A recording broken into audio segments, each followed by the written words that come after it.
ইসলামের সবচেয়ে পবিত্র দুই মসজিদে জুমার খুতবা সংক্ষিপ্ত করার নির্দেশ দিয়েছে সৌদি সরকার। এছাড়া এই নির্দেশনায় শুক্রবারের জুমার নামাজের প্রথম ও দ্বিতীয় আজানের মধ্যবর্তী সময়ও কমিয়ে দেওয়া হয়েছে।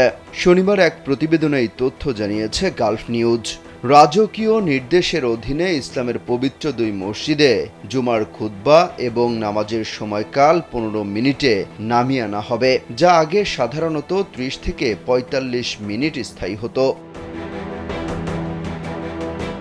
এছাড়া জুমার নামাজের জন্য প্রথম আজান এবং দ্বিতীয় আজানের মধ্যে সময়কাল 10 মিনিটে কমিয়ে দেওয়া হয়েছে।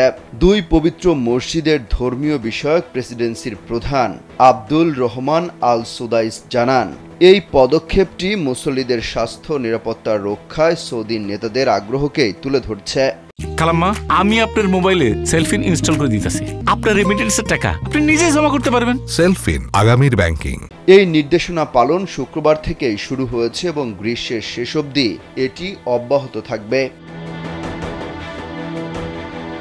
মূলত প্রচণ্ড গরমে এবং তীব্র দাবদাহের কারণে চলতি গ্রীষ্মের শেষ পর্যন্ত এই নির্দেশনা মেনে চলতে বলা হয়েছে।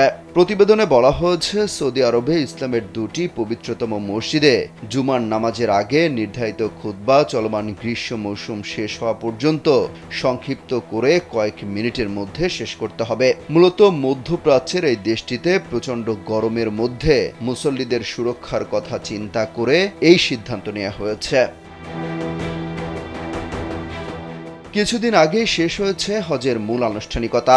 বিশ্বের বিভিন্ন দেশের প্রায় 18 লাখ মুসল্লি হজ পালন করেন।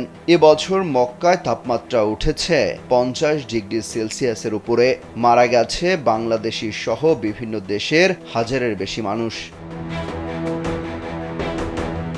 অবশ্য হজের আগে ইসলামের পবিত্র দুই মসজিদের ইমাম ও খতিবদের এবছর প্রচণ্ড গরমে হজযাত্রীদের পরিস্থিতি বিবেচনায় হজের মৌসুমে জুমার খুতবা ও নামাজ সংক্ষিপ্ত করার নির্দেশ দেওয়া হয়েছিল। মূলত লাখ লাখ হজযাত্রীর বিভিন্ন পবিত্র স্থান পরিদর্শন এবং মক্কা ও মদিনায় তীব্র গরমের কারণে এই সিদ্ধান্ত নিতে বাধ্য হয়েছিল সৌদি। দেশটির আবহাওয়া অফিস জানিয়েছে, শনিবার থেকে আগামী শুক্রবার পর্যন্ত দেশটির বেশিরভাগ অংশে তাপমাত্রা বৃদ্ধির পূর্বাভাস দিয়েছে।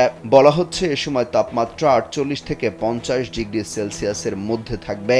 এর মধ্যে সবচেয়ে বেশি গরম পড়বে মক্কা, মদিনা এবং রিয়াদ সহ পূর্বাঞ্চলীয় প্রদেশগুলোতে। এমন পরিস্থিতি থেকে রক্ষা পেতে মুসল্লিদের পর্যাপ্ত পানি পান করা, সূর্যের সরাসরি তাপ এড়িয়ে চলা, বাইরে বের হলে ছাতা ব্যবহার করার পরামর্শ দেওয়া হয়েছে। অমিত হাসান রবিন, কালবেলা।